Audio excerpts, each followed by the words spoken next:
Alors comment on implémente un type abstrait de données? Alors on choisit une représentation interne, et puis on fournit les opérations associées à la spécification. Et donc, du point de vue de la preuve, on essaye de prouver toutes les actions. Donc voilà, tout ça pour vous dire que si j'ai un type abstrait de données qui est bien fait, je ne peux pas me servir de son implémentation pour court-circuiter les choses, et donc je travaille avec l'objet en tant que tel, sans savoir comment il est implémenté à l'intérieur. Si j'ai besoin de choses supplémentaires de l'intérieur, eh bien il faut impérativement que je le spécifie et que je modifie ma structure d'objet, mon type abstrait.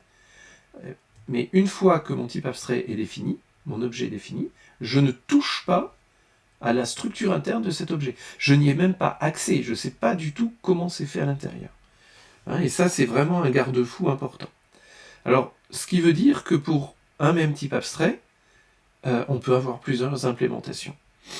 Donc, par exemple, si je veux implémenter une file dans un tableau, eh bien, je vais dire, ben voilà, ma file, je vais la représenter sous cette forme-là. J'ai un nombre d'éléments dans la file, et je représente ça. La tête est ici. Et la queue est ici. Donc après, je peux regarder toutes mes opérations. Je peux réécrire mes opérations. Et quand je veux enfiler quelque chose, eh ben, je suis obligé de tout décaler. Donc ça, c'est une première implémentation que l'on peut avoir d'une file. On pourrait représenter la file dans un tableau circulaire, c'est-à-dire que je vais dire, je vais mettre un élément, la queue de ma file, c'est là, je vais pouvoir mettre, et la tête est là, et donc quand je veux enlever quelque chose en tête, je vais déplacer le curseur, donc je vais couper ça, et je vais le mettre là, et quand je veux mettre un élément E ici, ben, je vais le mettre là, et je vais pointer sur la prochaine qui va être là. Donc, je vais avoir deux indices, et puis je vais pouvoir travailler là-dessus. C'est ce que l'on appelle un tableau circulaire. Ici, vous avez un exemple à la fin, dans lequel la queue de ma file, c'est ici, et la tête de ma file est ici. Je fais le tour du tableau. Là, on peut le représenter sous la forme de quelque chose qui serait comme ça.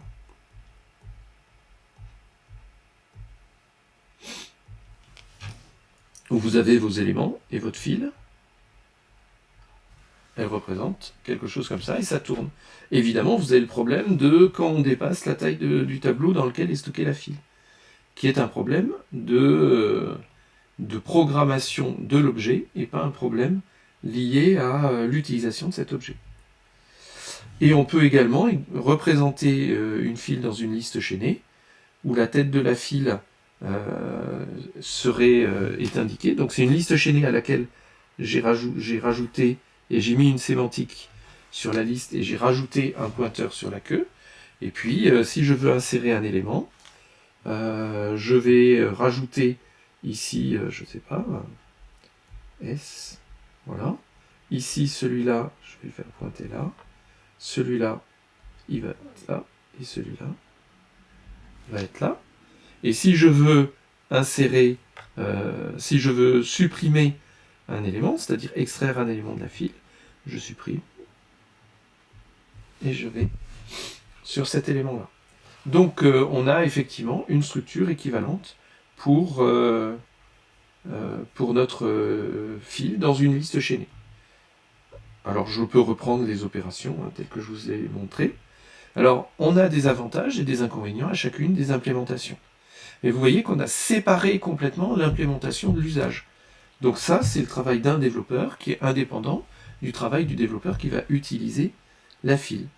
Donc pour le tableau, on a des avantages, l'allocation unique, accès rapide, voilà. Les inconvénients, c'est que c'est borné, qu'on a de l'espace mémoire qui n'est pas utilisé. Si vous avez réservé 10 mégas et que vous utilisez que quelques kilos, c'est évident que c'est pas intéressant. Si vous utilisez la liste chaînée, eh bien on a des avantages qui est l'optimisation de la mémoire, c'est-à-dire que vous pouvez avoir plusieurs fils dans un même espace et puis vous pouvez les coder comme ça, par chaînage. Par contre, la gestion mémoire est plus lourde. vous avez à manipuler des choses qui sont un peu plus compliquées et des sources d'erreurs. Donc voilà, il faut après choisir le bon format au niveau de l'implémentation. Et il est fréquent, lorsque vous allez utiliser des bibliothèques, que vous ayez plusieurs implantations pour le même objet, et que, en fonction des primitives qui vont être utilisées pour travailler sur cet objet, une représentation sera plus efficace que d'autres. Par exemple, si vous voulez faire de la concaténation de fils, c'est sans doute plus efficace d'avoir la notion de liste chaînée pour représenter la file. Voilà. Donc on attaque maintenant un tout petit problème, qui est un problème classique, dans lequel on montre comment on peut utiliser une pile pour faire ce travail. Donc je me donne un texte, par exemple une expression arithmétique, par exemple un texte de l'HTML ou des choses comme ça, et dans ce texte j'ai des parenthèses ouvrantes et des parenthèses fermantes. Et il s'agit de vérifier que ma formule, que mon expression est bien formée. Donc c'est des expressions parenthésées, c'est classique, donc je dois avoir quelque chose qui est comme ça. Alors au passage, on a derrière une structure d'arbre, donc on reverra ça par la suite. Donc ici, j'ai des expressions qui sont mal parenthésées.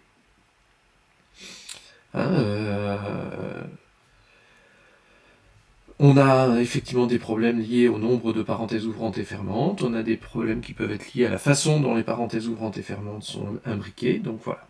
Donc l'objectif, c'est de vérifier que c'est correct. Après, je peux mettre des éléments à l'intérieur que j'appelle neutres. Et donc ça, typiquement, vous sentez venir les expressions arithmétiques. Comment je vais vérifier qu'une expression est bien parenthésée?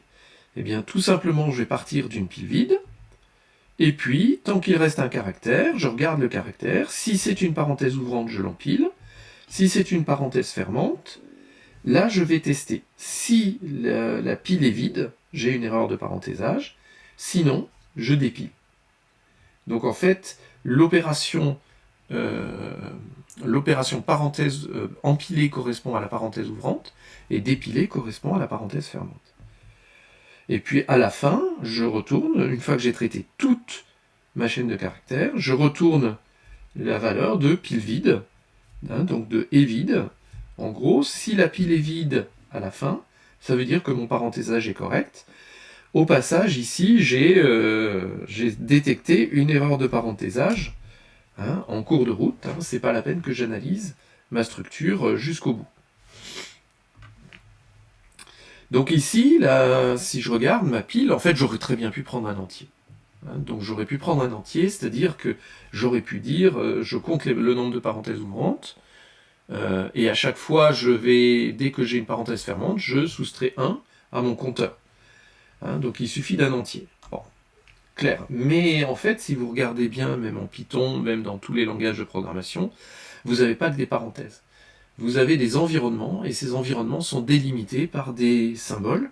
Alors les parenthèses, les accolades, des begin et des end, des indentations, des débuts et fins d'indentation. Ça, c'est si je prends des langages de programmation classiques. Si vous prenez des langages à base de balises, comme HTML, XML, etc., vous avez une balise d'ouverture, une balise de fermeture. Donc une très jolie généralisation de l'algorithme des parenthèses, c'est de dire, vérifier qu'un texte HTML est bien formé, c'est-à-dire que les balises sont bien placées et sont bien imbriquées pour que le texte entier soit cohérent. Donc par exemple, ça c'est quelque chose qui est correct, cette expression-là qui est donnée ici est correcte si je ne tiens pas compte du type des parenthèses, mais qui est incorrecte si je regarde les deux types de parenthèses à la fois. Alors, comment est-ce qu'on va faire? Eh bien, je vais réutiliser exactement la même structure, sauf que là, les objets que j'empile vont être des objets qui vont être des balises d'ouverture derrière, et je vois que ici, j'ai un principe algorithmique important au niveau de la façon de décrire des algorithmes. Je vais passer d'un algorithme qui était simple, et je vais le raffiner pour le transformer en quelque chose qui va me traiter des choses plus compliquées. Donc ici, si c'est une parenthèse ouvrante, je l'empile. Si c'est une parenthèse fermante, je vais tester si la parenthèse fermante correspond à celle que j'ai envie de dépiler. Et dans ce cas-là, si c'est bon, je vais dépiler. Donc c'est ici, cette partie-là. Si c'est pas bon, ça veut dire que j'ai une situation du genre, j'ai ça suivi de ça. C'est pas bon, et donc je dis, je peux renvoyer une erreur de faire remonter, une erreur de parenthésage. Évidemment, les conditions de terminaison sont les mêmes que tout à l'heure. À la fin de l'exécution, je dois avoir le nombre de... Toutes les parenthèses sont bien refermées, et donc que ma pile est vide. Donc ça vous permet effectivement de traiter n'importe quel langage à base de balises. On est sur les premiers, je dirais, interpréteurs de langage qui vont vous permettre de dire « Ah oui, ça c'est une bonne expression ». Alors, on peut avoir également des parenthèses non orientées, oui, là, comme les guillemets, et là, ça devient encore un peu plus compliqué. Parce que selon les cas, vous devez soit empiler, soit dépiler, si par exemple vous avez des guillemets, ou des cotes, par exemple, en Python. Alors, si je regarde ce type de processus, en fait, j'ai des niveaux d'imbrication, c'est-à-dire un point du texte et le nombre de parenthèses ouvrantes qu'il y a en amont de ce point-là. Et le contexte, c'est la partie du texte qui est comprise entre deux parenthèses qui sont à un même niveau d'imbrication. Et donc, ici, on peut poser la question, par exemple, quel est le niveau d'imbrication maximal de ce texte-là? C'est les... alors, si je regarde bien, oui, c'est les lettres D et E qui sont ici. Ici et ici. Donc, qui sont à un niveau d'imbrication de 3. Et vous avez des contextes différents qui sont empilés les uns sur les autres. Alors, question, est-ce qu'on est capable de se poser des questions sur ceci? Alors, est-ce que je peux calculer le niveau d'imbrication maximal? Donc, je peux réutiliser mon algorithme de tout à l'heure pour, en plus, calculer maintenant un niveau d'imbrication. Est-ce que je peux apparier les parenthèses correspondantes en donnant leur position dans le texte? De la même façon, est-ce que je peux calculer les longueurs des différents contextes? Alors, pour l'imbrication maximale, oui, il suffit d'actualiser la hauteur courante de la pile et la hauteur maximale. Donc ça marche bien. Si je veux apparier les parenthèses correspondantes, je vais empiler avec la parenthèse la position dans le texte. Donc ça ne me pose pas de problème. Calculer la longueur du contexte, je maintiens à jour une longueur de contexte courant. Lorsqu'on ouvre une nouvelle parenthèse, on empile. Et on empile la longueur du contexte supérieur, et on part de 0 pour le contexte supérieur, et lorsque je ferme, je fais l'addition avec ce que j'ai observé avant. Donc, voilà, donc là, on a vu comment, juste sur un exemple simple, on va raffiner un algorithme pour obtenir un algorithme qui va être de test je dirais, d'un programme qui soit bien formé.